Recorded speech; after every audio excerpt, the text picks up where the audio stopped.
قبل أن يأتي يوم لا مرد له من الله ما لكم من ملجأ يومئذ وما لكم من نكير فإن أعرضوا فما أرسلناك عليهم حفيظا إن عليك إلا البلاغ وإنا إذا أذقنا الإنسان منا رحمة فرح بها وإن تصبهم سيئة بما قدمت أيديهم فإن الإنسان كفور لله ملك السماوات والأرض يخلق ما يشاء يهب لمن يشاء إناثا ويهب لمن يشاء الذكور أو يزوجهم ذكرانا وإناثا ويجعل من يشاء عقيما إنه عليم قدير وما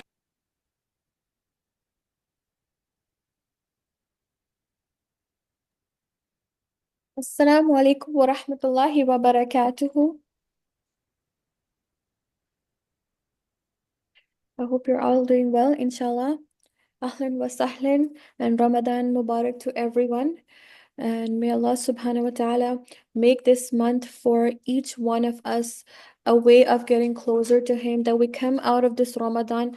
Allah subhanahu wa ta'ala, this is the month of forgiveness. So we come out of this month, inshallah, bi-iznillah, forgiven and closer to Allah in terms of taqwa. The whole purpose of Ramadan, the fasting, is for taqwa, that a person gets more God conscious and conscious of Allah. And Ramadan, it's 1 month in the 12 months, and this 1 month is there, so the rest of 11 months we're prepped for it. So inshallah, biznillah, and let's begin. This is a joyous month for us and a mercy from Allah subhanahu wa ta'ala, that He gives us a way to increase our taqwa, and a way, it's like a bonus sale. How people have Black Friday and this and that, all these. So this is a sale month for us, where the doors of mercy are open, the doors of Jahannam are closed. Doing good deeds becomes easier. So let's avail this opportunity, and the best way is to connect with the Quran. Ramadan is the month of Quran. More and more Quran. We learn it, we recite it, we listen to it, we recite it in our prayers, we go for Taraweeh.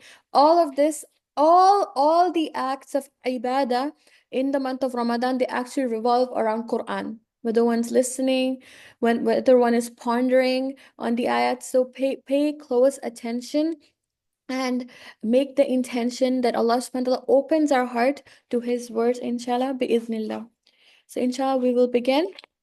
نحمده ونصلي على رسوله الكريم أما بعد فأعوذ بالله من الشيطان الرجيم بسم الله الرحمن الرحيم رب اشرح لي صدري ويسر لي أمري واحلل عقدة من لساني يفقه قولي ربي زدني علما اللهم فقهنا في الدين اللهم إني أسألك علما نافعا وعملا متقبلا ورزقا طيبا اللهم اهدي قلبي وسدد لساني واسلل سخيمة قلبي آمين يا رب العالمين.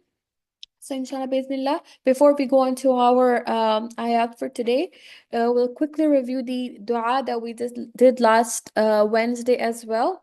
So the dua for seeking taqwa, asking Allah subhanahu wa ta'ala for taqwa. Allahumma ati nafsi taqwaha. So you can repeat, the sisters online and on side, they can repeat, Allahumma ati nafsi taqwaha وزكيها أنت خير من زكاها أنت وليها ومولاها. Okay, Allahumma, oh Allah, ati nafsi taqwaha. Grant my soul, give me taqwa. Give me its taqwa.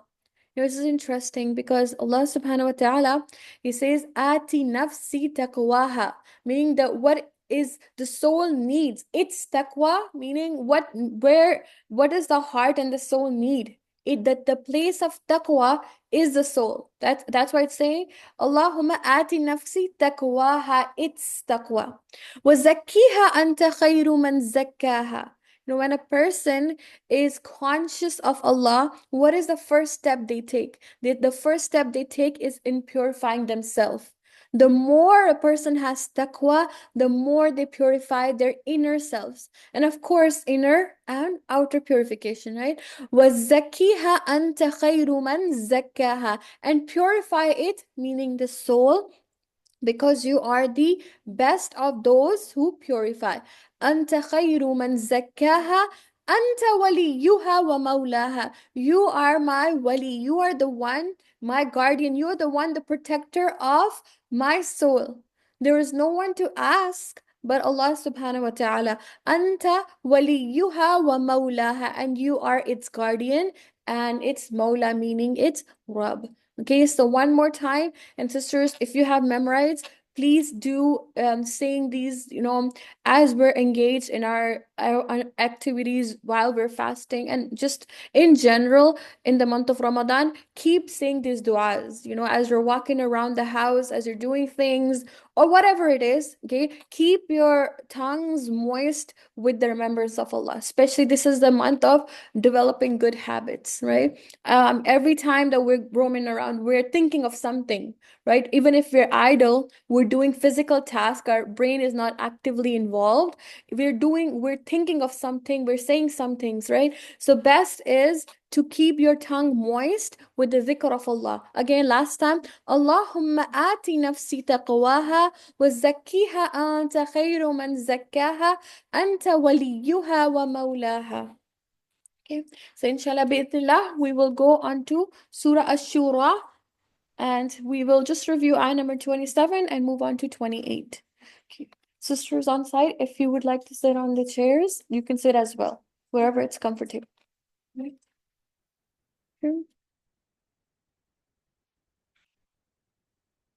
Bismillahir Rahmanir Rahim. Ayah number 27.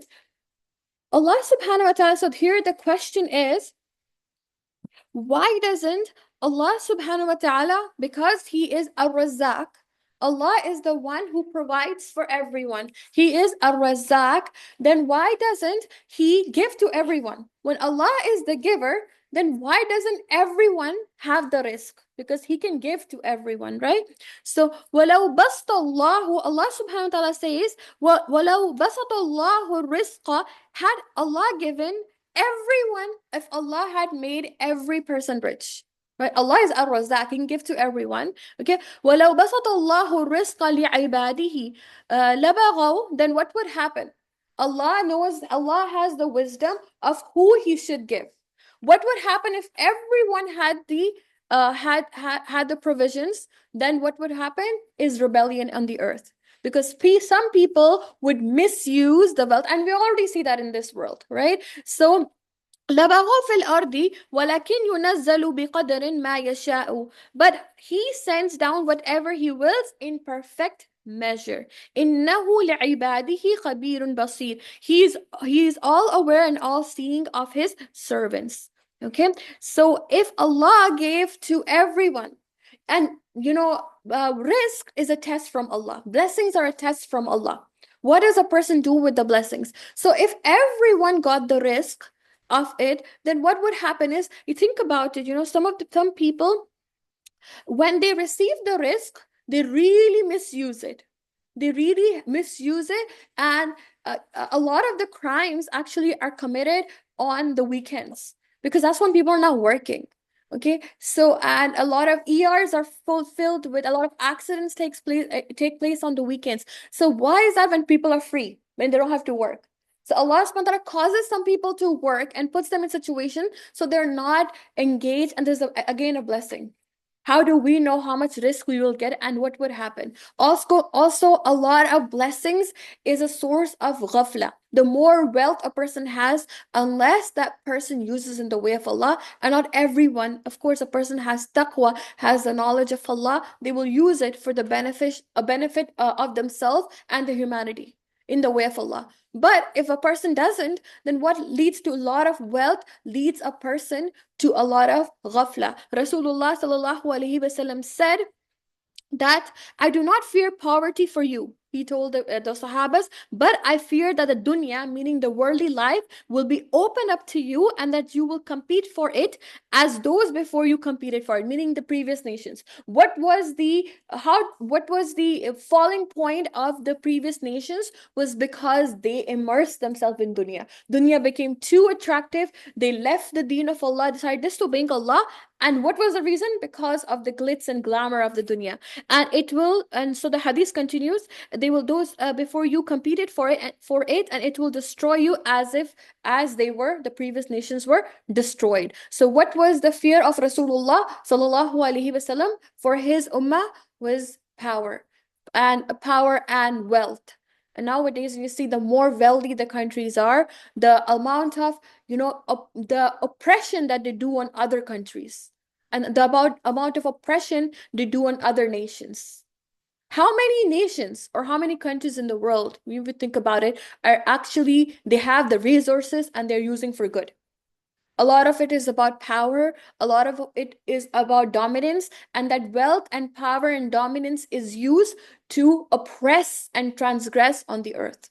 This is why Allah subhanahu wa ta'ala says this is based on His ultimate hikmah, the wealth is distributed. He knows when to give, to who to give, and how much to give. This is based on His ultimate wisdom. Ayah number 28. وَهُوَ الَّذِي يُنَزِّلُ الْغَيْثَ. And He is the one who sends down rain after people have given up hope, spreading out His mercy. He is the guardian, هُوَ الْوَلِيُّ الْحَمِيدُ. That Allah knows, as connected to the previous ayah, He knows when to send risk, and rain is rahmah and rizq from Allah. When it rains, what does it do? The rain provides nourishment to the earth, right? Rain is a source of life to the earth. And he knows. Qatada is a previous scholar of the past, says, it was said to Umar radiallahu anhu that the earth has become barren and the people have given up. There was a time that, there was a drought at the time of Umar radiallahu anhu, and he was told that, the people are becoming depressed and saddened because there's no rain for a long time. And Umar radiallahu anhu, he said, now rain will come. He said, based on this ayah, he said the rain will come because it is said in the ayah above. As the moment people are giving up, they're waiting for Allah knows when to send what, right? So the moment they're about to give up, Allah subhanahu wa ta'ala sends His rahmah. Also, it is another reminder for us that Allah, sometimes things are so hard. Sometimes things are so difficult in life, and you're thinking, when will ease come? When will ease come? Right? Even the Sahabas, they said, Mata Nasrullah, when is the help of Allah? Where is the help of Allah? And then what did Allah say? Allah inna Nasrullahil Kareeb. Allah's help is near, meaning when the time is right, Allah's the rain is a metaphor for blessing and mercy. Right? So be patient. Right? And at the right time, when it is the right time, also dua is accepted at time of rain. And for us, even rain is synonymous to even snow. Snowfall has been snowing a lot. So when it's snowing, we always think of rain as time, one of the times of du'as, acceptance of dua is during rain. Last night it was also raining. It was the first Taraweeh. It was like blessing upon blessing, right? It was the month of Ramadan has started. It was raining as well. So like the best time to also make dua. One of the times for duas to get accepted. And also when it snows. Okay, that's also a form of, rain. So we should make dua. We should avail these times of acceptance of duas. Ayah number 29. وَمِنْ آيَاتِهِ خَلْقُ السَّمَاوَاتِ وَالْأَرْضِ. And among His signs is the creation of the heavens and the earth, and all living things He dispersed throughout both.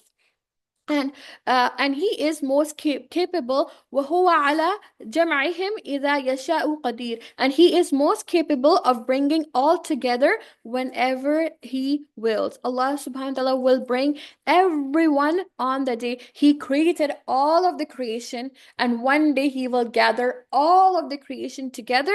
Okay, in even all of the animals. Dabba means all moving creation. So all of the animals, all of the human beings will be gathered on the day of judgment, and justice will happen. And justice will not only happen between human beings, justice will also happen between animals.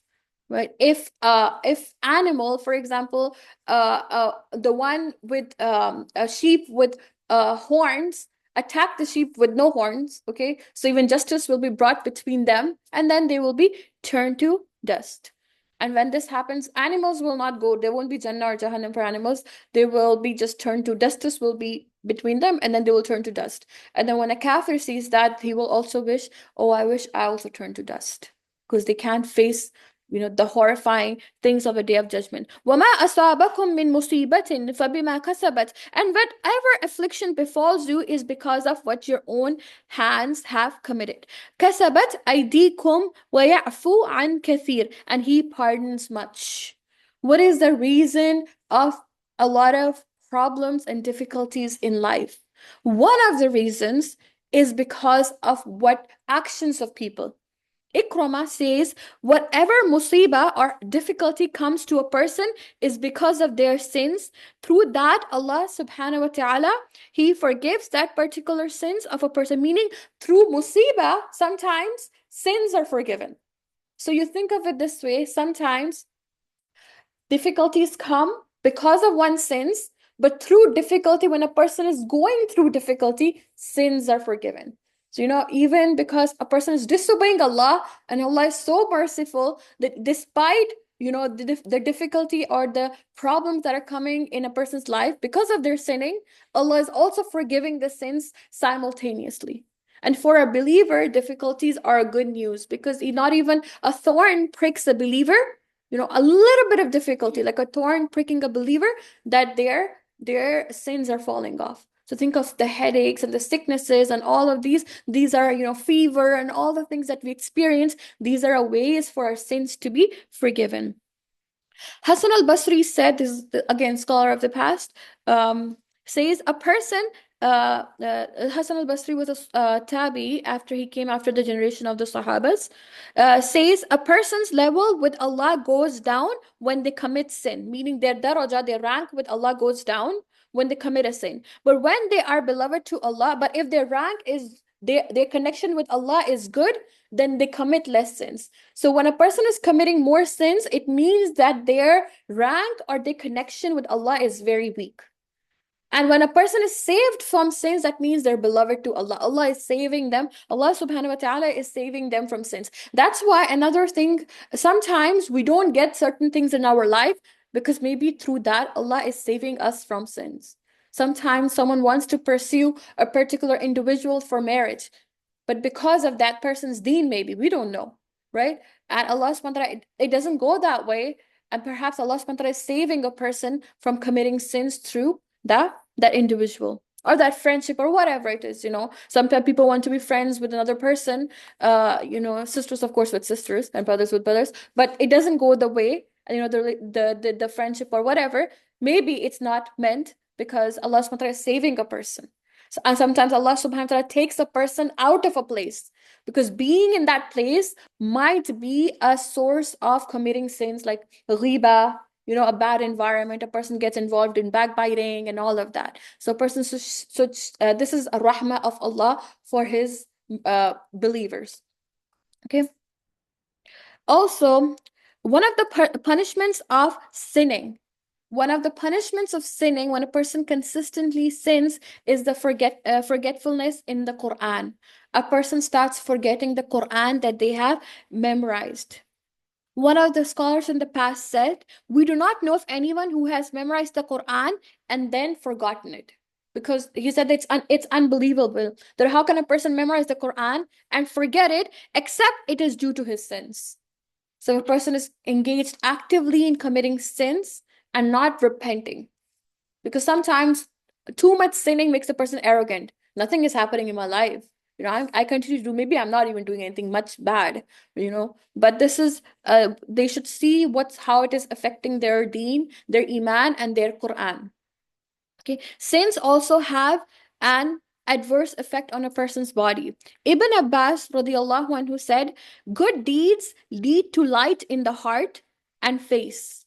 Person who commits good deed, there is nur on their face, strength in their body. They feel physically nourished, even when they could be fasting, or they are they didn't feed their body or rest as much. They still feel very very fresh and less exhausted. Increase in the risk and love of that person. So the one who commits good deeds, love of that person in the creation's heart, meaning people around that person start loving that person, the one who is actively engaged in doing good deeds. But as for the one who commits bad deeds, it leads to dullness on the face. There would be something that would be obvious on the face. The condition of the heart is uh, apparent physically on a person's, so sins have a physical effect. It's not just a spiritual, but a physical effect. So a person's outlook, weakness, it causes weakness and exhaustion in the body, reduction in risk, and people have hatred for that person in their heart. Meaning people around that person, they start disliking that person because of their sin. And Mujahid said, when there is drought and rain in the earth, meaning when there is drought and rain stops, animals curse the disobedient servants of Allah. Meaning animals, even the other creation of Allah, they curse the disobedient servants because they know this is a punishment. Because of the punishment of Allah, Allah has withdrawn the risk from this earth. وَمَا أَنْتُمْ بِمُعْجِزِينَ فِي الْأَرْضِ. You can never escape him on earth, nor do you have any protector or helper besides Allah. وَمِنْ آيَاتِهِ الْجَوَارِ فِي الْبَحْرِ كَالْأَعْلَامِ. And among his signs, the signs of Allah, are ships like mountain sailing in the sea. The sailing of the ship, such huge, huge bodies of ship, they can float and this is from the signs of Allah. يَسْكُنِ and if he wills, he can calm the wind, okay, calming the wind and causing the wind to help the ship sail, okay, leaving the ships motionless on the water. Surely in this are signs for whoever is steadfast and grateful. ذَلِكَ لَآيَاتٍ لِكُلِّ صَبَّارٍ شَكُورٍ. And here is the virtue of a person who is sabir and shakir. When he gets something, what is a person who is sabir and shakir? Meaning the one who is patient and the one who is grateful to Allah. When he gets something, he turns to Allah. And when something is taken away from that person, he turns to Allah. This is a sign of a person who is patient and who is grateful. And number 34, or he can wreck the ships, drown, meaning wreck, meaning he can cause the ships to drown for what the people have committed, though he forgives much and he overlooks a lot of the stuff. If Allah subhanahu wa ta'ala starts holding people accountable on the earth for the sins that they do, everything would be destroyed. All of the blessings would be gone. But even all the the previous ayah that we learned, that people, difficulties come in life based on person's sins. One of the reasons difficulties come in life is based on person's sinning, consistent sinning. But that's only a fraction. If Allah was to do like A is equal to A, right, then there will be so much difficulties. The amount of even trials that a person faces because of the sins is so minute compared to the disobedience of people on the earth. Ayah number 35, وَيَعْلَمَ الَّذِينَ يُجَادِلُونَ فِي آيَاتِنَا مَا لَهُمْ فِي مِن مَحِيصٍ. So those who dispute about our signs may not know that they have no refuge. وَمَا أُوتِيتُم مِّن شَيْءٍ فَمَتَاعُ الْحَيَاةِ الدُّنْيَا. Whatever pleasure you have been given is no more than a fleeting enjoyment of this worldly life. Meaning everything that you have in this dunya, it is just fleeting, meaning that is temporary.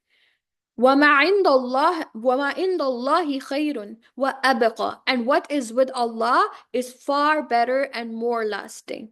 Okay. لِلَّذِينَ آمَنُوا وَعَلَى رَبِّهِمْ يَتَوَكَّلُونَ. And for those who believe and put their trust in Allah. So know that everything you have in this dunya, no matter how amazing of a house a person has, what is with Allah is better. A person should keep reminding themselves. You know, I live in a beautiful house, for example. If a person thinks they live in a beautiful house, then what's with Allah is more beautiful. Way more beautiful. No matter how amazing a person has their house, how amazing car they drive, how amazing, children and wealth they have, it's temporary, it's fleeting. What's with Allah is abqa. And this is very important because, every day, each one of us are faced with the challenge of dunya, and dunya is made very, very attractive. Sometimes some loans are getting approved that are interest based, and you're so tempted to take them. Or sometimes, certain things or disapproval happens, and this is also when a person is faced with these challenges, a person should remind themselves that وَمَا عِنْدَ اللَّهِ خَيْرٌ وَأَبْقَى. What is with Allah is better. Yes, it's so attractive. I want it. I want to do it right now. I want to have it. But what's with Allah is abqa. It's permanent. Okay, so this is something. So when a person thinks that whatever is better with Allah, this is a source of getting Allah's pleasure and staying away from sins. وَالَّذِينَ يَجْتَنِبُونَ كَبَائِرَ الْإِثْمِ. And who are the believers? Allah subhanahu wa ta'ala tells about them. Number one, they have in the previous ayah number 36, وَعَلَى رَبِّهِمْ يَتَوَكَّلُونَ. First, they have tawakkul on Allah. Whatever Allah has is better. Whatever other people, sometimes even one's own family, cause a lot of resistance for a person. They say, why are you not taking this? Why are you doing this? Why are you going here? So you have to keep reminding what is with Allah is better. Even just because the world says that it's okay, just because everyone's doing it doesn't make it right. What is with Allah is better. And then the other quality of the believers, الَّذِينَ يَجْتَنِبُونَ كَبَائِرَ الْإِثْمِ. What they do is they avoid major sins. This is so important. This is very important. Major sins, a person, the one who has iman and tawakkul, the next step is avoiding major sins. It's not tarawih. It is not doing extra volunteering things. You start with the basics. Many a times this is also attack of shaitan. Shaitan will engage a person in a lot of voluntary actions while they're committing major sins. The first thing we need to, that's why in Ramadan, the first thing we need to fix is our fourth prayer. Get to the masjid and pray. With the women, it's not obligatory, but it's the men, they should be first thing going in the masjid and praying the Isha prayer first before they go for Taraweeh. Like Isha is not prayed in the masjid, but the person is going and praying Taraweeh in the masjid. This is for the men. Okay, for them, they have to pray in the masjid. It's fard. So similarly, for example, person is not praying their fourth prayer in Ramadan on time, but then rushing towards Taraweeh.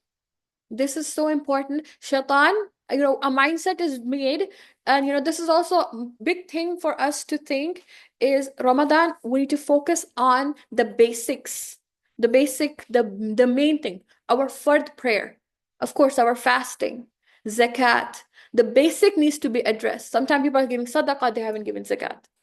Okay, so all of this, so they stay away from يَجْتَنِبُونَ كَبَائِرَ الْإِثْمِ وَالْفَوَاحِشِ, and one of the shameful actions, one of the bigger major sins is also zina, and all kind of immodest actions. Person needs to guard themselves. They're volunteering and doing all that, but they're not guarding their gaze. They're volunteering and they're doing a lot of good things, mashallah, that is good. It's good. We need to take care of the basics first. وَإِذَا مَا غَضِبُوا هُمْ يَغْفِرُونَ. And when this is another quality of the believers. When a person, they guard themselves from the major sins, because those are the big things, then what they can do is also control their akhlaq. When they're angry, that's when they forgive. Forgiving a person when it's time in the time of anger is very hard. Everyone wants to lash out. And for that, would you need self-control? When a believer, so you see the order of the ayah first talks about the major sins. When major sins require self-control. When a person has self-control, then definitely they can control on their anger. And in that heated moment, when they are very upset, they forgive. So not only they control their anger, they also forgive the person who caused them to have that anger. Aisha radiallahu anha said, Prophet sallallahu alaihi wasallam did not take revenge for anything related to his own nafs. If someone did something to him personally, he never took revenge. Or except when the deen of Allah, the hurma or the deen of the sacredness of the deen, or someone was harming the deen, is when he took action.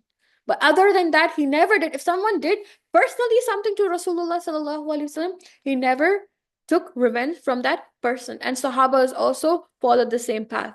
Okay? وَالَّذِينَ اسْتَجَابُوا لِرَبِّهِمْ, and the believers are those who respond to their Rabb. Number one, the first thing, اسْتَجَابُوا لِرَبِّهِمْ, meaning whatever command Allah subhanahu wa ta'ala He said, they say, okay, labbayk, meaning Allah, I hear and I obey. سَمِعْنَا وَأَطَعْنَا, I hear and I obey. Number one is that. So first, listen to the command of Allah. A lot of times, first thing we know, okay, have to wear hijab. How am I going to do that? Whatever good you want to do, the first thing is in our mind, negative things come in our mind. Like, and how are you going to do that? Or the first thing you're invited to a class, a lot of all the other things that will stop you from going to the class come into your mind. No, you make up your mind you're going to do it. Istajabu. You're not even doing anything. It's just your mindset. You make your mindset, you're going to do it. I will do it. Having a positive thinking to do good. That's the first step of going. If you do negative talk to yourself, you can't do the good, right? So it starts from the mind. So istajabu, meaning they start from making up their mind that they're going to do it. They answer to the Rabb. Then the next step, wa aqamus salah. When they have made up their mind, then actions automatically will happen. And one of the actions is salah. And that's the basic action. وَأَقَامُوا الصَّلَاةَ and وَأَمْرُهُمْ شُورًا. And then, so this is, first thing is listening to the hukam of Allah and having positive reaction to it. Yes, I'm going to do it. If I'm involved in interests, I will stop doing it. You make up how, that's next step. But in your mind, you make up, I'm going to do it. Don't start thinking negative. What if this happens? What if that happens? How will I do this? How will I get it? If you have class, how will I get it right? How will I do this? Make up your mind. I'm going to do it. Allah subhanahu wa ta'ala will make ways. Second is bring it into your action. Third thing is now with people. So first is hukukul Allah, which is giving the right of Allah, doing actions for the sake of Allah. And next thing is, what is the action of a believer? They do shura. This is Surah Ash-Shuraa. What is shura? Shura is mashwara, getting consultation from people, taking opinion of people. The believers are those who take opinions when they are with the group. They take opinions. It doesn't only mean that we're working in an organization that you take opinion. In a household, when parents make decisions, involve the children. Ibrahim alayhi salam, when he had a dream that he was sacrificing Ismail alayhi salam, he went to his son. He told Ismail alayhi salam, this is the dream I had. What do you think? So he asked him opinion. He didn't say, I had this dream. I'm the prophet of Allah. I got to do this. I have to sacrifice you. He went to his son. He asked him, what do you think? What should I do? So taking mashwara, what happens when you involve and take mashwara? Okay, the word shura, mashwara, shara yashuru, mashwaran, it literally means to take honey out of the bee's hive. So basically, a lot of bees, like taking a lot of, and honey is sweet. So mashwara always, a lot of people involved and leads to a good outcome, a sweet outcome. Okay, so doing constantly, not being a dictator sort of, and making your own decisions. Mashwara, so number one, it involves everyone, the benefit. Number two, it makes everyone feel acknowledged, right? Number three, better opinions come out of sometimes one person or leaders thinking a certain way. And then, sometimes children give a nicer opinion or suggestion that even the parents are thinking. And then you go like, oh yeah, you could do it that way. And number four, because through mashwara, people are aware of what's happening. The small example, like, forget about like businesses or marriage or organization things, just in a house setting. When parents ask, how about we donate? Which clothing would you like to donate? What do you think? And the kids are like, yeah, mom, I'll take out this, I'll take out that. They'll happily be involved rather than, being put and forced into something. Of course, mashwara is only in things that are like voluntary. There's no mashwara in fard ibadah. Like you don't do mashwara in like, what do you think? Should we pray? No, prayer is fard. Okay, things that are you can, are voluntary, certain the matters of the household. So this is a great thing. Person should seek consultation with their siblings, with their family members, in organizations, just so that everyone is involved. Everyone knows what's happening. Everyone's on the same page, basically. Okay. والذين إذا أصابهم البغي بغيهم ينتصرون. And who enforce justice when they're wrong. So if a believer, can seek justice if they are wronged. Okay, an eye for an eye is allowed. Okay, وَجَزَاءُ سَيِّئَةٍ سَيِّئَةٌ مِثْلُهَا. The reward of an evil deed is its equivalent, meaning that you can do eye for an eye, but not more. Okay, believer, even if there's no harm. Another thing that we learn from this ayah is that if someone goes to seek justice against the one who has wronged them, there is no harm in them. We should not put them in a bad light. If someone is seeking justice for something that has happened to them, there's nothing wrong. It doesn't make them a bad person. If someone has been oppressed, they can stand up to the oppressor or seek justice, right? But equivalent to how much they have wronged, not overdo it. Okay, but whoever pardons, فَمَنْ عَفَى وَأَصْلَحَ فَأَجْرُهُ عَلَى اللَّهِ. But whoever pardons and seeks reconciliation, then their reward is with Allah. He certainly does not like the wrongdoers. Okay, so Ibn Kathir says that these believers have the ability to take revenge from people who have done injustice to them. He said, based on this ayah, but despite that, they forgive. When you have the ability and you have the power to take revenge from another person who has harmed you, but despite that, you forgive them. What is an example in the Quran? Yusuf alayhi salam and his brothers. He was a minister, and his brothers had come, and he was in a state of power. He had an upper hand over them. But what did he say to them? قَالَ لَا تَثْرِيبَ عَلَيْكُمُ الْيَوْمِ. He said, no blame to you today. Go. I'm not going to do it. So this is the act of a believer, that yes, there's no harm in taking, asking for your right, or establishing justice if someone has oppressed you. It is not wrong. A person will not be accountable for it. Yeah, a person should not transgress.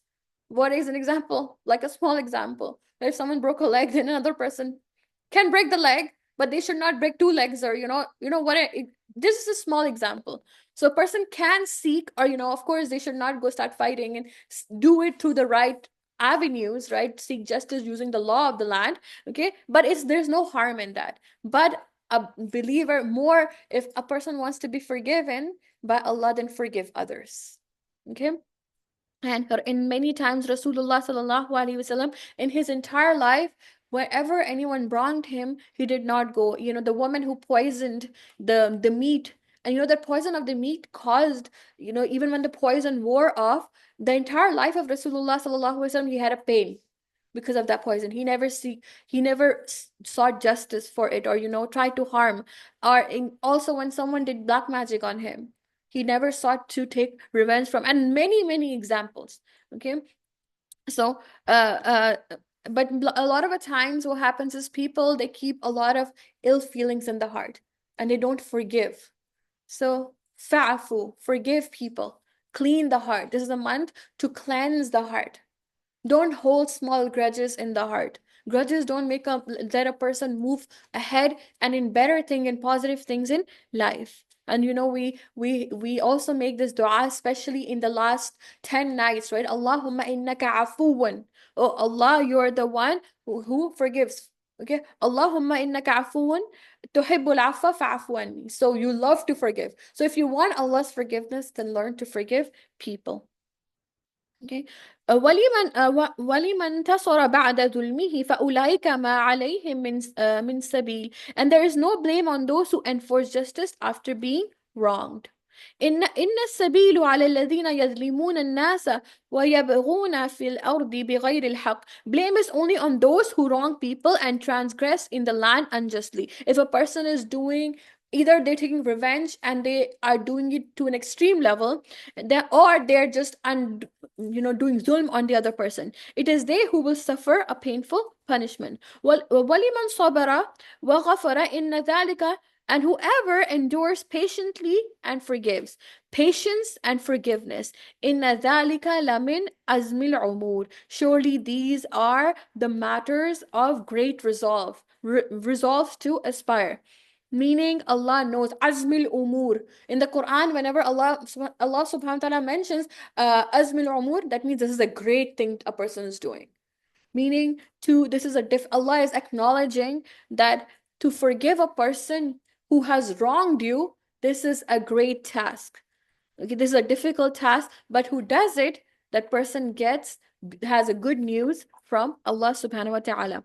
وَمَن يُضْلِلْ and Yudlilillahu, and whoever Allah leaves to astray will have no guide after him. You will see the wrongdoers when they face the torment, pleading. What will the wrongdoers say on the day of judgment? لما رأوا العذاب يقولون هل إلى مرد من سبيل. They will say, is there a way of going back? Can I go back?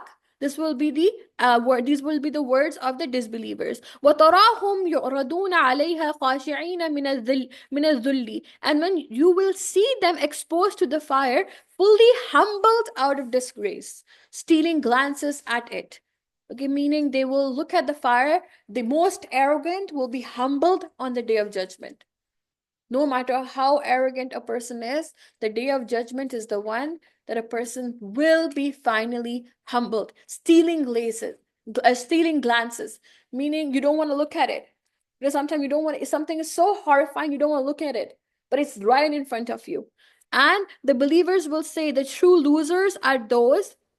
وقال الذين آمنوا إن الخاسرين الذين خسروا. The true believers will say, who are the true losers? The true losers are those who have lost themselves and their families on the day of judgment. And the wrongdoers will certainly be in everlasting torment. Meaning, what is when a person puts them and their family at loss? And how can I do that? Either the person and the family, everyone is engaged in disobedience to Allah. Right? Sometimes a person is in obedience to Allah, but they're not working on their family. So what's going to happen on the day of judgment? They would be separated. Or sometimes because it was their right to convey to the family and they did not. So then even the family members will pull them into the fire. You were the one, why didn't you tell me about it? You knew I was doing wrong. Why didn't you stop me? Right? So here Allah subhanahu wa ta'ala says, what is in Surah At-Tahrim? Allah subhanahu wa ta'ala says, what a person needs to do, Qu anfusakum wa ahlikum nara. Save yourself first. Learn the deen yourself.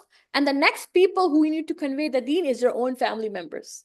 Okay, and save them from the fire. وَمَا كَانَ لَهُم مِّنْ أَوْلِيَاءَ يَنْصُرُونَهُم مِّن دُونِ اللَّهِ. They will have no protectors to help them against Allah, and whoever Allah leaves to stray, for them there is no way. إِسْتَجِيبُوا لِرَبِّكُمْ. Respond to your Lord before the coming of a day from Allah that cannot be averted. This is a time to respond to Allah. This is a time to ask Allah and respond to His commands. There will be no refuge for you then, or nor grounds for the denial of the sins. فَإِنْ أَعْرَضُوا فَمَا أَرْسَلْنَاكَ عَلَيْهِمْ حَفِيظًا.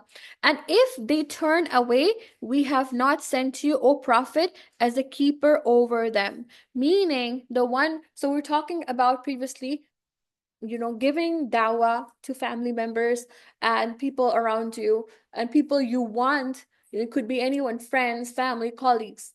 But some hidayah is from Allah. Our job is to convey. So here Allah subhanahu wa ta'ala, He's reaffirming the Prophet that if they turn away, you were not sent, O Prophet, as a keeper. You cannot enforce something on someone. Your duty is only to deliver the inna alayka illa bala. Your duty is just to convey. Okay, وَإِنَّ إِذَا أَذَقْنَا الْإِنسَانَ مِنَّا رَحْمَةً فَرِحَ بِهَا.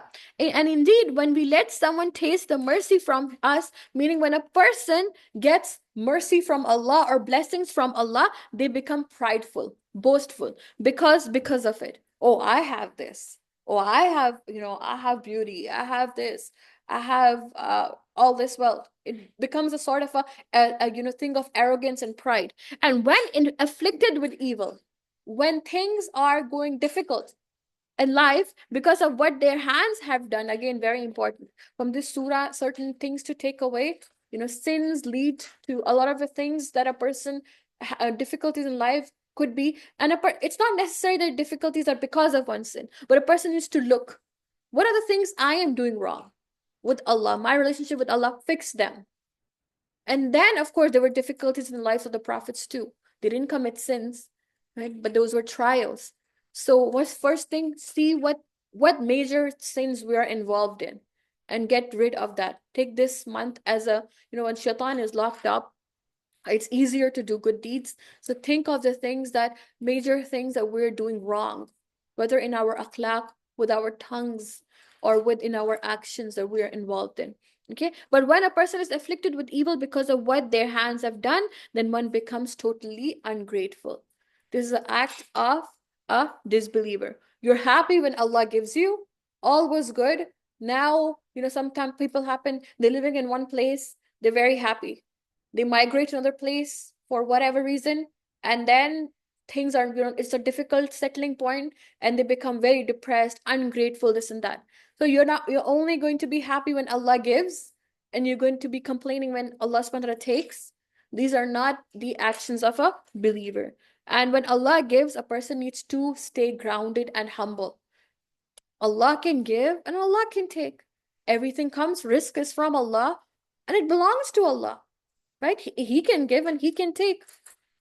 لِلَّهِ مُلْكُ السَّمَاوَاتِ وَالْأَرْضِ يَخْلُقُ مَا يَشَاءُ. And to Allah alone belongs the kingdom of the heavens and the earth. He creates whatever He wills. Meaning, connected to the previous ayah, what's the connection? Everything is from Allah. Heavens and the earth. Nothing to be arrogant about. If Allah has given someone, even the soft skills of a person, skills and abilities, someone is good in talking, someone is good in preparing presentations, someone is good in, entrepreneurship, business, whatever. These are all from Allah. Allah gives, Allah takes. To Allah belongs the kingdoms of the heavens and the earth. He creates whatever He wills. He blesses whoever He wills with daughters and blesses whoever He wills with son. Why did this come? We will talk about this. Why Allah subhanahu wa ta'ala. So going in the back in the story, look at time of Rasulullah sallallahu alaihi wasallam. How was the society like? Right, there was a lot of in female infanticides, where female babies were killed. People didn't want to have female babies. So here Allah is saying the first thing, He's the one who blesses. What's the first thing He mentions? He blesses whoever He wills with daughters, and then He blesses whoever He wills with sons. So Allah Himself is negating. You think that having daughters or females is a bad thing? It's a lower thing? Allah mentions daughter first. He blesses with daughters and with sons. Okay? So Allah is here fixing the attitude and the thought process of, this jahiliya, ignorant thought process of people.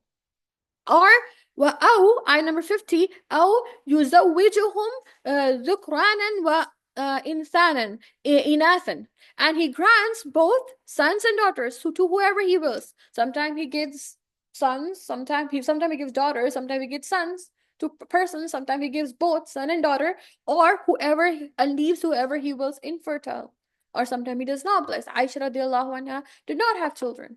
Okay, so He is indeed all-knowing and most capable. He knows who to give. And again, same, this whole another theme of the surah, who to give and when to give. And everything is a blessing from Allah. Whatever state is the qadar of Allah. وما كان لبشر يكلمه الله إلا وحيا. It is not possible for a human being to have Allah communicate with them. Okay, what is the way Allah communicated with the prophets or the previous people? Okay, one way is wahyan, wahi, inspiration in the heart, like puts a thought in the heart. And that can happen in our hearts too. Sometimes you make istikhara, for example, Allah puts a thought in the heart to do. This can happen with all of us. And in the Quran, we see example, Musa alayhi salam's mother. She got a thought in her heart to put the baby in the river, right? So it is one way Allah subhanahu wa ta'ala, He communicates is through wahi, and that can happen. Inspiration in the heart, and sometimes it can come in a form of true dreams. Okay. Number 2 is أو من وراء حجابا, or speech behind the veil, meaning speaking behind the veil of ghaib, and that only happened with Musa alayhi salam. Okay. أو يرسل رسولا فيوحي بإذنه ما يشاء, or send a messenger like Jibril alayhi salam. He spoke to the prophet Rasulullah sallallahu alaihi wasallam, and all to the other prophets too, and he brought the message of Allah. So these are the ways Allah subhanahu wa ta'ala can communicate with his creation. Innahu aliyyun hakim. He is surely most wise, most high and all wise. وَكَذَلِكَ أَوْحَيْنَا إِلَيْكَ رُوحًا مِّنْ أَمْرِنَا. And so we have sent to you, O Prophet, a revelation by our command. Okay, and ruhan, here Quran is the name called ruh. Why is Quran called ruh? Okay, so ruh is what gives life to the body, right? Any person's body, how do they feel alive? When the soul is in the body, they feel alive. When the soul is taken away, the body is just, it's lifeless. So Quran is called ruh because it's a life of the heart. The person who is not learning the Quran, their hearts are dead. The person who's not exposed to the Quran, who's not exposed to truth, their hearts are, they're spiritually dead. So here Quran is called ruh because it gives life to the heart, a spiritual life of a person. One is the physical life, right? You're moving around, you have your physical ruh, and one is one person's ruh, the heart. Okay? The Quran makes the heart flourish, just like rain does on a barren land. Okay, and you did not know of this book and faith before, but we have made it a light, and by which we guide whoever we will of our servants, and you are truly leading all to the straight path. وَإِنَّكَ لَتَهْدِي إِلَى صِرَاطٍ مُسْتَقِيمٍ. Again, Rasulullah sallallahu alaihi wasallam is affirmed this is the right path. When you face objections from people, people create doubt, people create confusions. The way is the Quran. Quran gives life to the heart. And also we should see who we surround ourselves with. Okay, we try to keep ourselves with company, people of the Quran. Try to keep ourselves with righteous company, because that will not produce doubts in our minds. Okay, and here then, and you truly lead, you are truly leading all to the straight path. صراط الله الذي له ما في السماوات وما في الأرض. The path of Allah, to whom belongs whatever is in the heavens and whatever is on the earth. Surely to Allah all matters will return for judgment. ألا إن الله تسير الأمور. That everything, all of the matters, end of the day, will go back to Allah. And this is the end of Surah Ash-Shuraa. And inshallah, we'll begin Surah Az-Zukhruf. And can we please play the first 10 ayat of Surah Az-Zukhruf?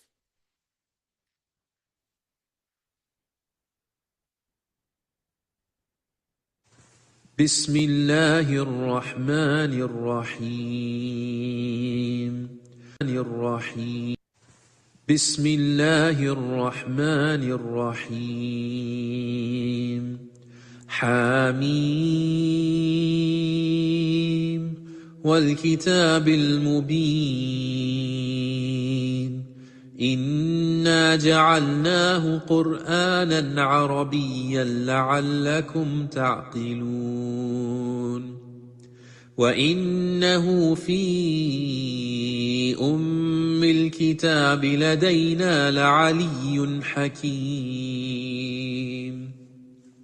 أفنضرب عنكم الذكر صفحا أن كنتم قوما مسرفين وكم أرسلنا من نبي في الأولين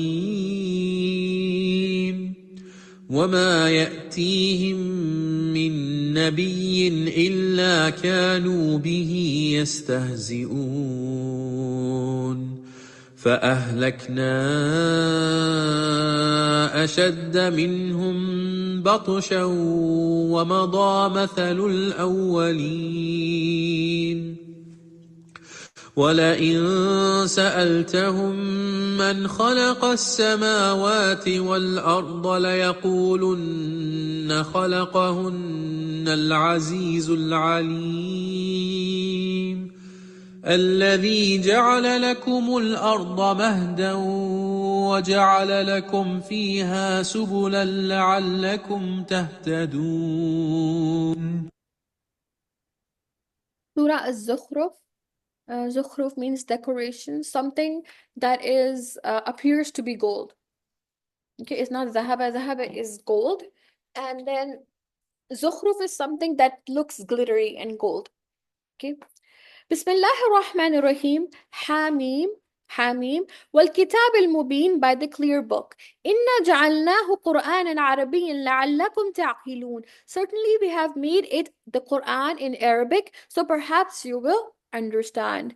So Quran is in the Arabic language, and we discussed in the previous, this was mentioned in the previous surah as well, because this is the most comprehensive language to and Allah subhanahu wa ta'ala chose this language to convey his message. وإنه في أم الكتاب لدينا لعلي حكيم. And indeed it is in the master record with us highly esteemed, meaning the Quran is not just protected in the world, esteemed, but there is a master copy of the Quran. You know, you have the books, and then you have a number like the main master copy. The master copy of the Quran is in Lahul Mahfuz. It's up in the heavens, and it's protected by the angels. That's the master copy of the Quran. Okay, so it is protected in this dunya, and it's protected in the heavens, and it is highly esteemed. So the Quran is it is a great book. It is azim, it is ali. And the person who learns the Quran, Allah subhanahu wa ta'ala also elevates that person. Not just learning or just memorizing without knowing anything or applying anything. The one who learns and applies the Quran, Allah subhanahu wa ta'ala, he also elevates that person in the dunya and in the sight of people as well. Okay. أفنضرب عنكم الذكر صفحا. Should we then turn the Quranic reminder away from you simply because you have been a transgressing people? Allah subhanahu wa ta'ala is asking, just because a nation is a transgressing nation, or some people simply are so far off, so should Allah subhanahu wa ta'ala, just because you don't want to accept it, so should Allah subhanahu wa ta'ala take away the message from you? Okay, the Quran actually, in kuntum qawman musrifin. See, Quran, it's for the whole humanity. Who tends to take the Quran more? Of course, the people who are inclined to Allah, closer, want to get closer to Allah. But Quran is for everyone. Even the people, Quran makes them feel, some people, they feel uncomfortable. They don't want to listen to the ayat. We might have, people around who do not want to even talk about religion. We say, don't talk about religion with me. So Quran, Allah subhanahu wa ta'ala says, just because you don't want to talk about it, so should Allah take? And this is also an important thing. The prophets, they went to places where they were not places just of worship. Prophets did not go to like temples and this and that and start doing dawah. They went to common places where people hung out, like town halls or things like that, where people hung out. And here, a lot of times, the people are hesitant to convey the message. They think this is not the right place. Of course, you convey the message with wisdom, but don't be afraid to give. This is the truth. This is the haqq. And just because some people think they don't want religion in their life, doesn't mean the message is not for them.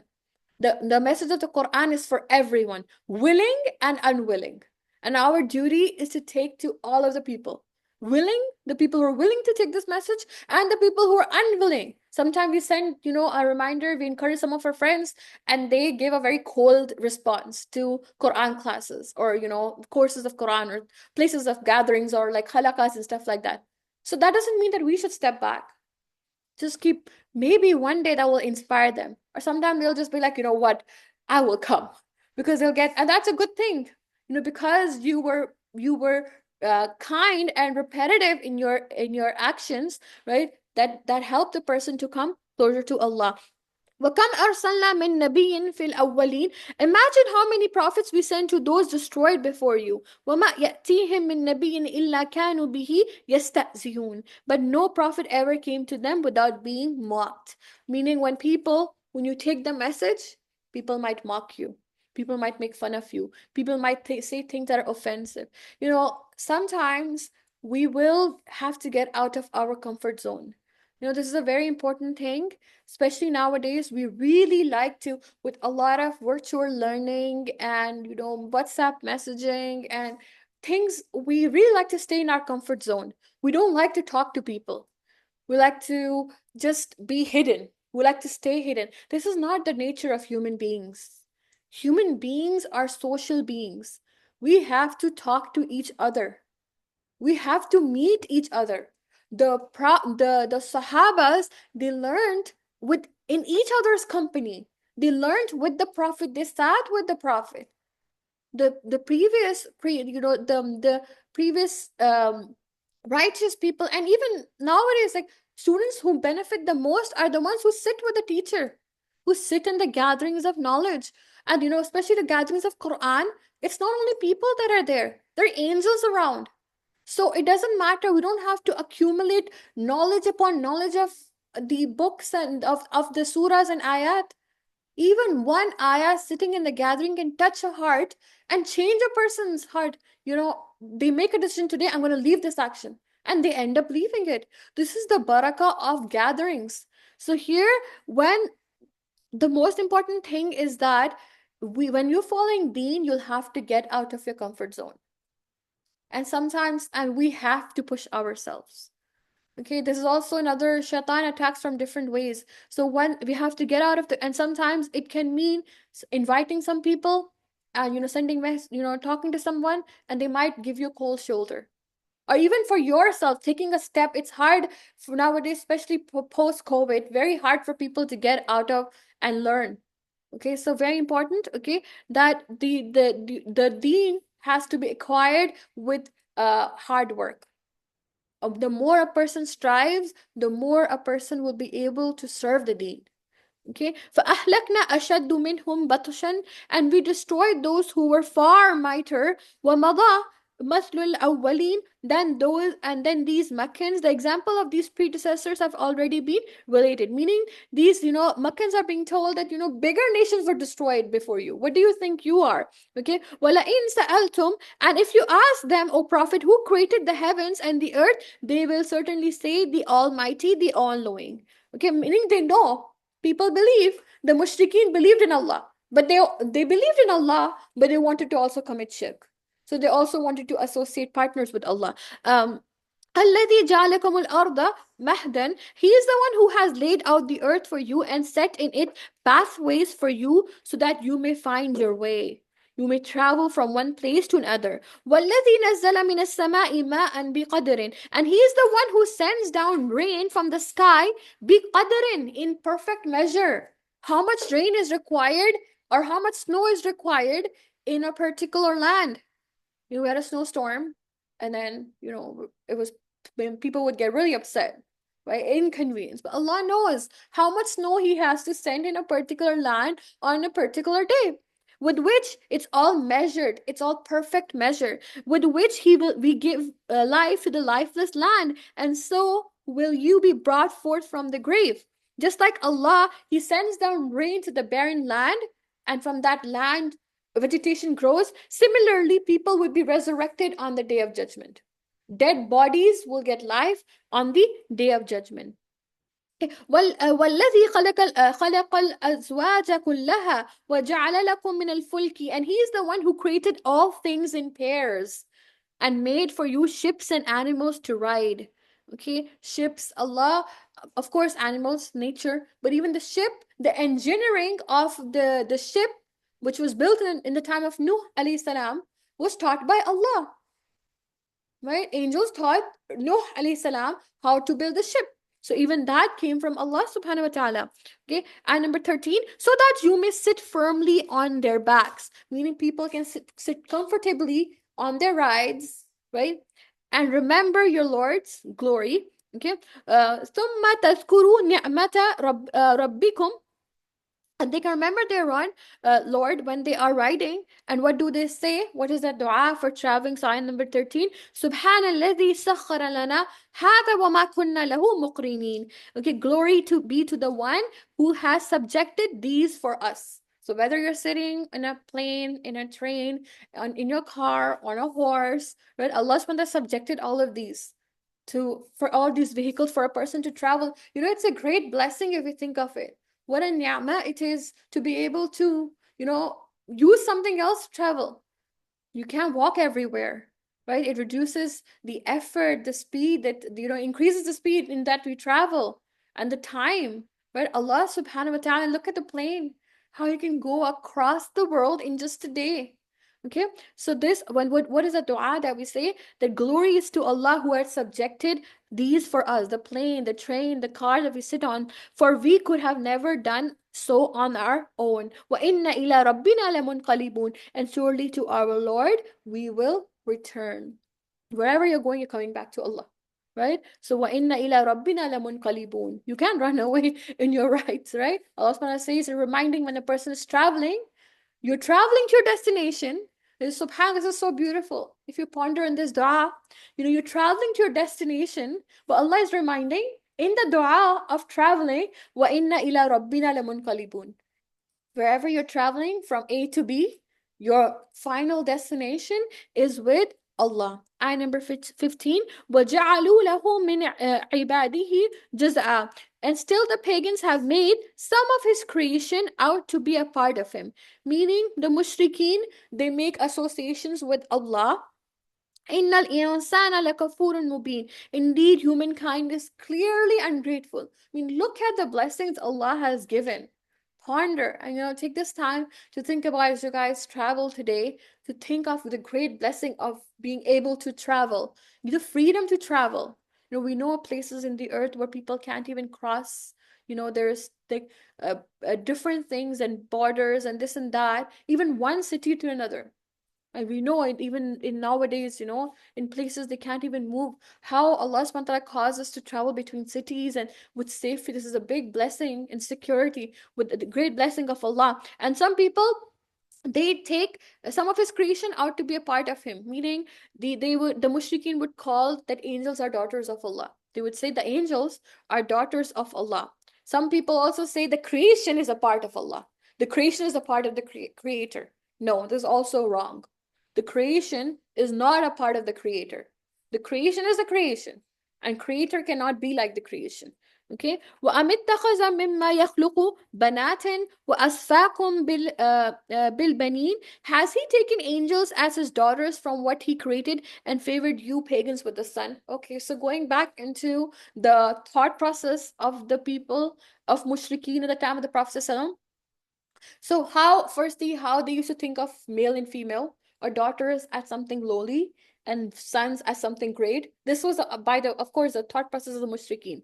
The Quran debunks that. The Quran says no, right? In previous surah, Allah subhanahu wa ta'ala did that. But what they would do is that Allah has angels as daughters and we have sons. Basically, in their minds, they're thinking that daughter is something like, now is a bit like bad, and they're associating something bad with Allah and something good with themselves. Like sons are ours, but angels are daughters of Allah. They don't say angels are sons of Allah. In their heads, they think daughters like a bad thing. They want to give low attribute to Allah. If you think of it that way. وَإِذَا بُشِّرَ أَحَدُهُمْ بِمَا ضَرَبَ لِلرَّحْمَنِ مَثَلًا. Whenever one of them is given the good news of what they attribute to the most compassionate. So when Allah gives the good news to people, hey, you had a daughter. What would their reaction be? His face grows gloomy as he suppresses his rage.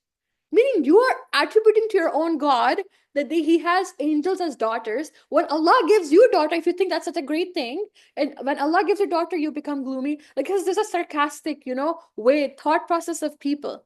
They want to give like lower. Of course, that's in their sight is low. Daughters and sons are equal in the sight of Allah.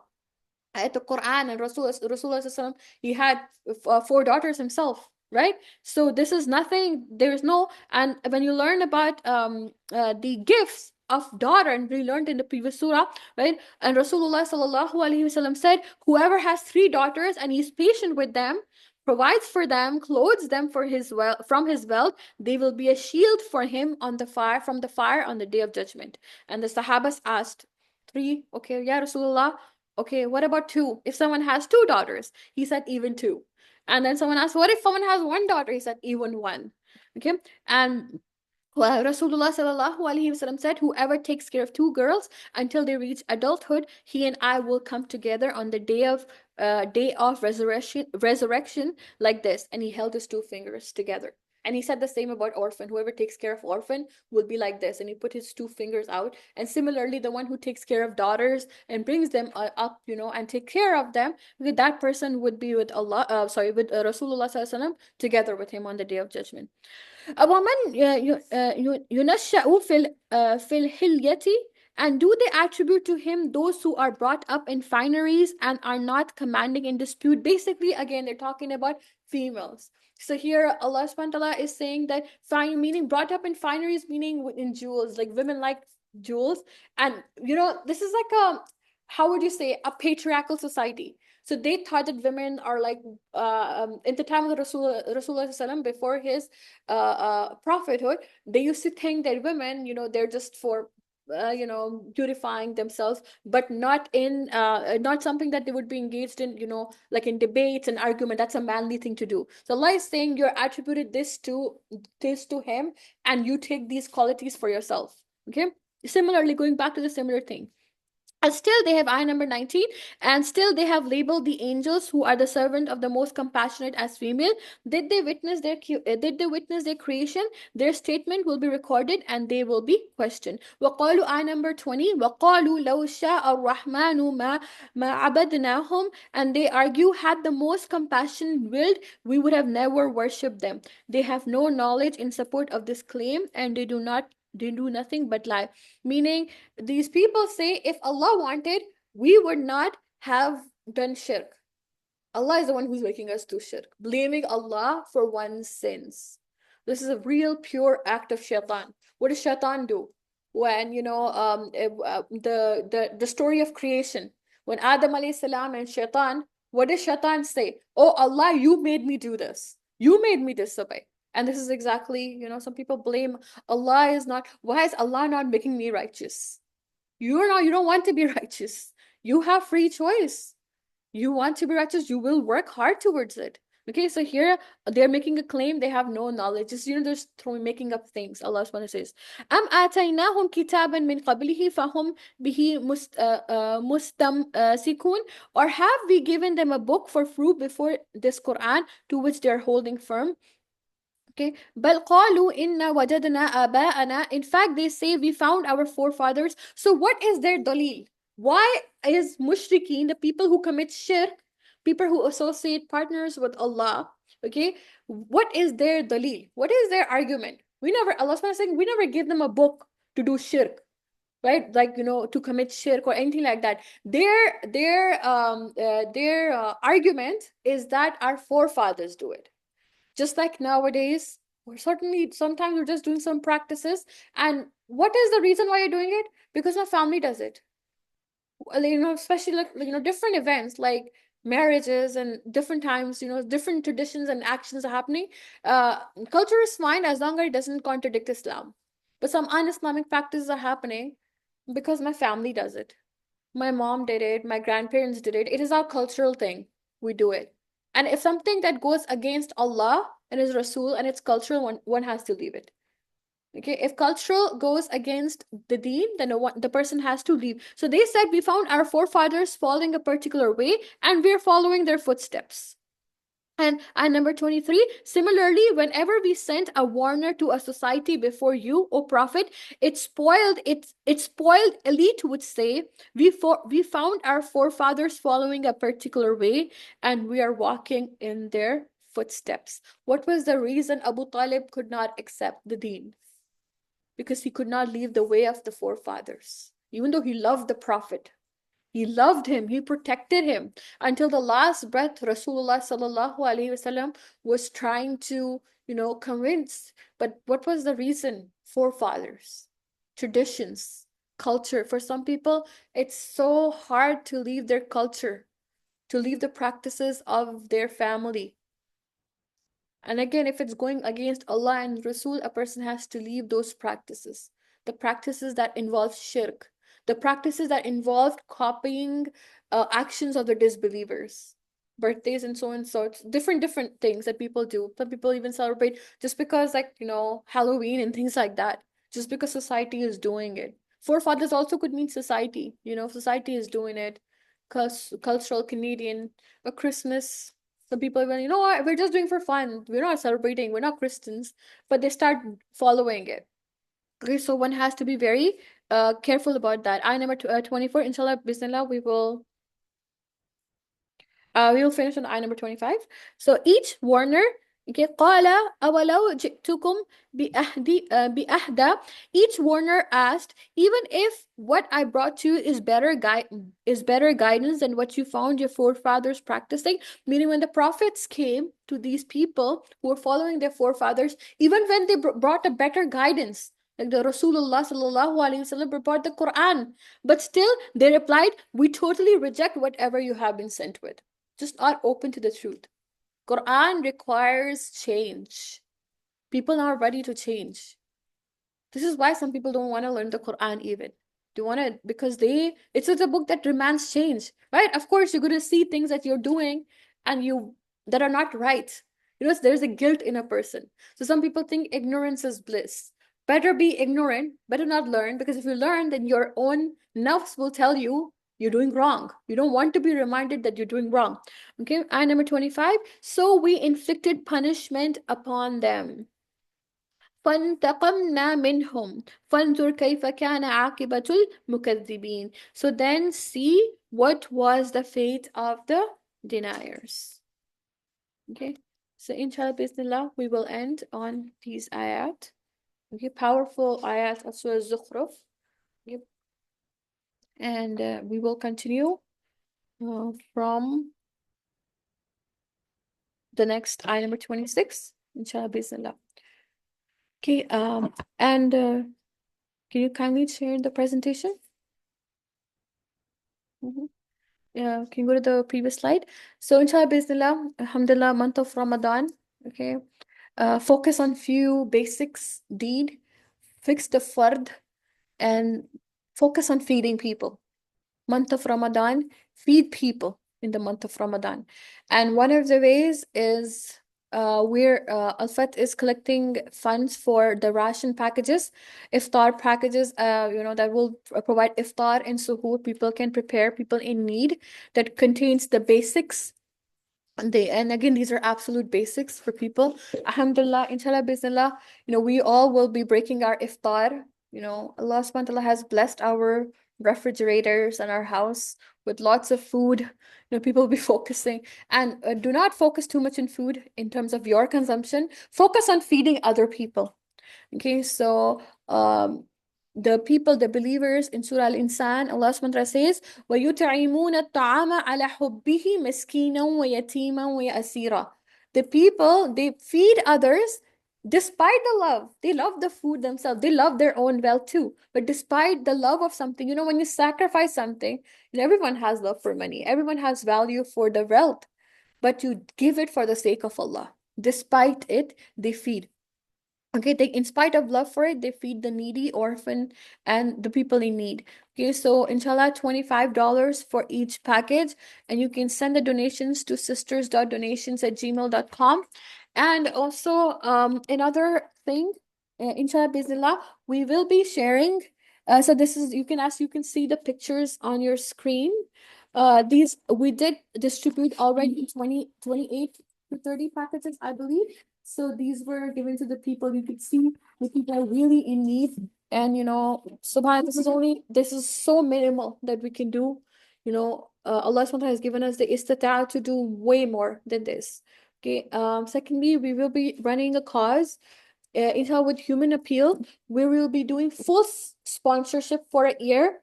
We're starting off with 3 orphans, so full sponsorship for a year, and each child sponsorship for a year is orphans. These are orphans, is $900. So we aim to raise funds for 3 children. Inshallah, based on even more, that's better. But our goal for to start off and full of, not a monthly, but full amount. Okay, before the end of Ramadan, inshallah. Thirdly, of course, this is an open cause, Al-Fat, okay? All the halaqat, all of the iftar, inshallah, we plan to do one for the community as well. But all of the learning, all of the facilities, rentals, this is all sadaqah jariyah, fi sabilillah. So you can send, in this. So for us to be able to do the work of deen, and for you to put your share towards this. Okay, so you can send to info@alfatinstitute.com, and all of these will be used for, especially this Ramadan, we aim to raise for the amenities, things like projectors, things like chairs, tables, and basic things for where our students can learn, inshallah. So you can also send your and for feeding people in our halaqas and so on. Okay, and rental cost. So this can be sent to info@alfatinstitute.com. Ramadan packages to sisters.donations@gmail.com. And for the orphan, we will have a launch good link where people can directly, inshallah bismillah, donate for it. Okay. So inshallah, we come to the end of our session for today. And if any of the sisters on site would like to just share quick action point, and before we end this class. Just quick action points. What's something actionable you can do? I think we should be focusing on first, and I think that's something like our salah, like really khushu in it and making the first salah the best we can. Yeah, for salah, very important. Focus. Remind yourself, focus. Pray on time. The fourth prayer. Prayer sunnah prayers before the tarawih prayers. Sunnah is more important than tarawih. Dua nawafil. This is sunnah. Okay. Anyone else would like to share anything? Yes. Because if you're not well in your deen and you're comparing it to others, it could come out in a worse way than you're doing. Exactly. Focus on yourself and don't say things to people which you don't practice, what you preach, basically. Focus on yourself first, educate yourself, and then your immediate people around you. They deserve it more. Anyone else? Action starts from the mind. It's important to set goals and have a positive mindset, because otherwise we won't be able to even do the action in the first place. Yes. Think, any opportunity of good that comes your way, don't start thinking of negative. How will I do this? How will I get there? How will I do? Think, I will do it. Inshallah, bismillah, I will do it. And then, and then Allah subhanahu wa ta'ala will also have a positive mindset towards Allah and doing good, inshallah. Okay. Anyone else? Yes. Yeah. Forgive others and empty your heart. Cleanse your heart. This Ramadan, actually make the goal of cleansing the heart. Okay, so inshallah we will end, and our next session is on Wednesday at 4 p.m. This week we might have it a little earlier because of the daylight, and after that we will move an hour later. So we will confirm the time. But inshallah, see you on Wednesday. And also Ramadan Mubarak to you and your families. And focus on sadaqat, focus on your salah. Okay, focus on the basics. Okay, and even sadaqat, try to do this every day. Develop a habit, have a charity box in the home. If you have children, encourage them as well. Okay. All right. Jazakumullah khairan to everyone for joining. Subhanak Allahumma wa bihamdik. Nashhadu an la ilaha illa anta. Nastaghfiruka wa natubu ilayk. Before this, please, again, sisters are encouraged to come in person. Okay, they especially take this opportunity. Other than the regular month, this is a special month. You know, Sahabas used to, some people even take off. This is a special month. So whatever is happening in your life, try to put it aside and come in person. This is special. This month is like no other. It's a guest. You do something special for your guest, right? You start preparing more. This is not a regular thing. Okay, so inshallah, jazakumullah khair. Inshallah, see you next week. سبحانك اللهم وبحمدك نشهد أن لا إله إلا أنت نستغفرك ونتوب إليك. السلام عليكم ورحمة الله وبركاته.